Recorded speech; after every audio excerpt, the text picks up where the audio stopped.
The story begins with an ordinary family where two sisters, Tsukio and Tomie, live together. Their bond is very special. They are inseparable. Every Sunday, both wear their college uniforms and go to the campus to take pictures together. But one day, while Tomie was posing in front of the camera, a heavy iron rod suddenly fell from above and pierced right through her body. Blood splattered everywhere, and she died on the spot. In her final moments, she looked at her sister Tsukio with strange, chilling eyes filled with complaint, anger, and hatred. The fallen camera mysteriously captures the horrifying moment of Tomie's death. From that day on, every night becomes a nightmare for Tsukio. She keeps reliving that scene. In a strange phrase Tomie once said echoes in her ears. After Tomie's death, the family falls apart. They are unable to accept the reality. They even celebrate her birthday on her 18th birthday as if she were still alive. Tsukio finds all this deeply disturbing and eerie. Then suddenly the phone rings. The caller is a senior student who once had a one-sided love for both sisters. But he always favored Tomie and never gave Tsukio any special attention. Now that Tomie is gone, he begins to get close to Tsukio. But Tsukio finds his behavior fake and insincere. Just as she ends the call, she hears footsteps at the front door. The sound is familiar, but she can't believe it. When she opens the door, she sees Tomie standing there. The same girl she had seen die with her own eyes. The same face, the same voice. Their father comes to the door too, and is shocked to see that the girl standing there looks exactly like their dead daughter. In a strange mix of curiosity and disbelief, he opens the door, like someone has turned back time. Tomie stands there alive. But Tomie is no ordinary girl in this story. She is a mysterious being with a power that allows her to come back to life again and again. No one could kill her, and no one could truly understand her real form. The parents, overjoyed, embraced her. But Tomie just stood there silently. Her eyes were completely empty, cold and lifeless. Everything seemed calm, yet there was something strange about that house. A sense of unease began to stir again in Suki's mind. Was the girl standing in front of her really her sister? Soon their parents prepared a birthday cake for the sister, but the girl who once used to love sweets suddenly said, "This cake is tasteless. I want something special. Caviar." Hearing this, the parents fell silent, as they couldn't afford such an expensive thing. Tomie's words and behavior were becoming stranger by the day. She would scream loudly, get angry, and she even broke an old photo that Suki had taken of them. The parents thought maybe it was all due to some mental stress and that things would get better with time. But Suki's suspicion kept growing. She had seen with her own eyes that her sister had died. And if this was really Tomie, there should be some mark on her body. One night when Tomie was bathing, Suki went near the bathroom under the pretense of giving her clothes and peeked through the crack in the door. But there were no scars or wounds. Just then, Tomie's voice came from behind, abruptly stopping Suki's thoughts. Ever since Tomie returned, everything in the house started to change. The first one affected was their father. One day while they were all eating, the father began to touch Tomie's hair in a strange way, as if under some kind of spell. Tsukio found it extremely disgusting, but the father responded by saying he couldn't stop himself.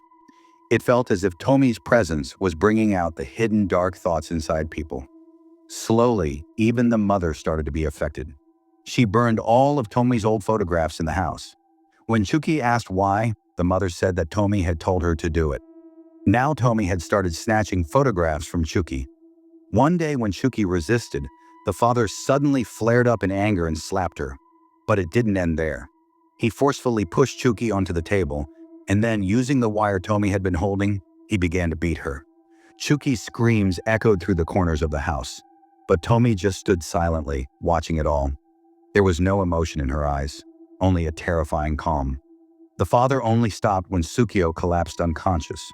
When she regained consciousness, the same father, who had turned into a demon just hours before, was now tending to her wounds. But even in that care, there was a strange coldness that made Tsukio's skin crawl. She began to feel that something was seriously wrong in the house. As soon as she went to bathe, Tomie suddenly opened the bathroom door and barged in with her. Every time she did this, Tsukio felt even more frightened. Just then, all the lights in the room went out, and Tsukio's heart started racing. She wanted to run out in fear, but her sister blocked her way. Tomie simply stood there, smiling. With a strange grin, she brushed her hair aside and revealed a horrifying wound. the very spot where a metal rod had pierced through her. But just a few seconds later, something like a tongue began to emerge from the wound, and within moments that tongue transformed into a horrifying human face. Seeing this, Tsukio was terrified. She threw a strong punch out of fear and ran straight out of the bathroom. She told her parents everything and said that the being in the house wasn't her sister, but a terrifying spirit. But no one believed Tsukio. Instead, she was scolded and told to apologize to her sister immediately. In anger, Tsukio shouted that she wasn't human, but a demon. But by then, her father had completely lost his mental balance. He said, "If she can't be my daughter, she won't be anyone else's either." In saying this, he picked up a nearby knife and attacked Tomie with it. Seeing all this, Chuki went into shock, but she thought at least they were now free from that terrifying creature. They had no idea that this incident was just the beginning of something even more horrifying. In fact, the death of that shadow was its very strength. As soon as it was killed, it would use its pieces to take new forms and come back to life.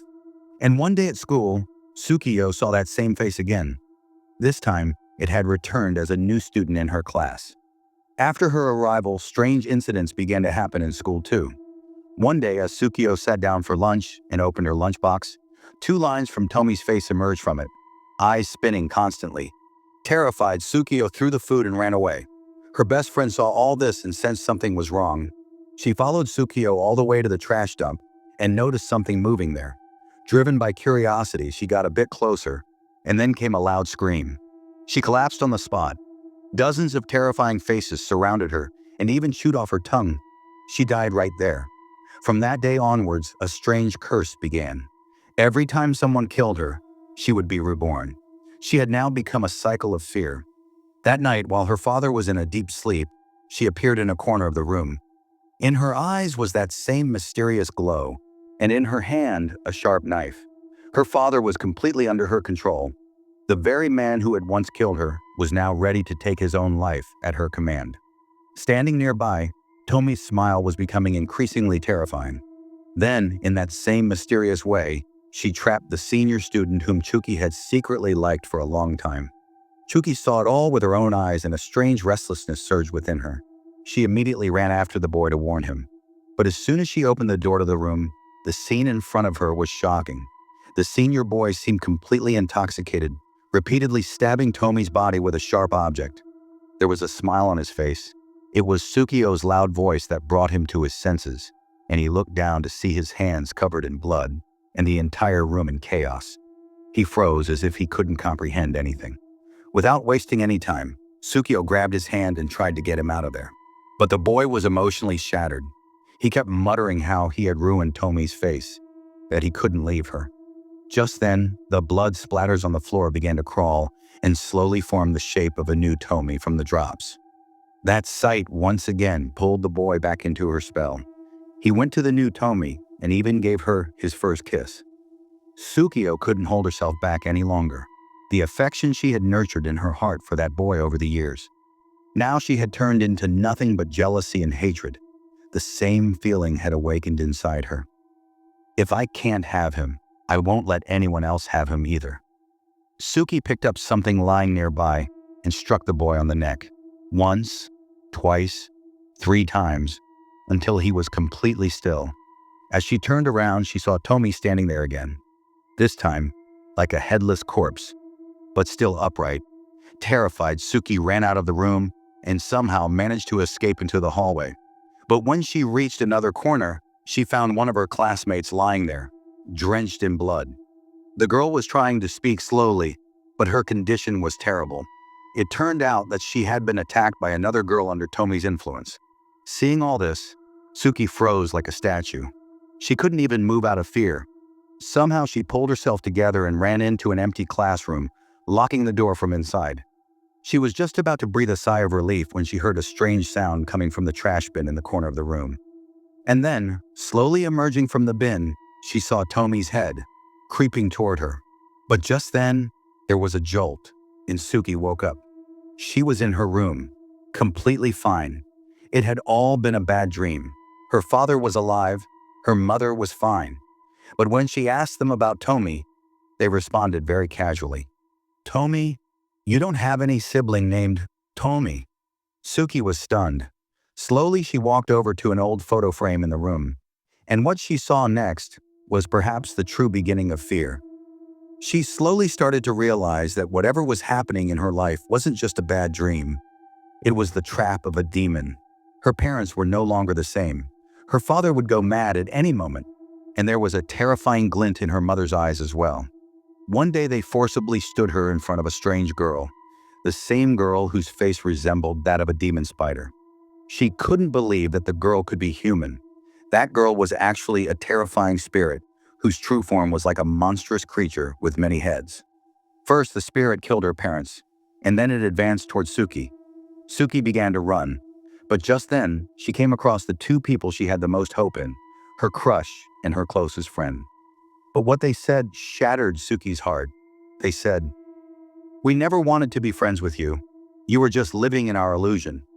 Upon hearing this, her closest friend pushed her into a dark pit, and the terrifying spirit came to attack her again. Somehow, she managed to escape, but just as she breathed a sigh of relief, the walls began to shake and that horrifying face appeared again, now even bigger and more terrifying.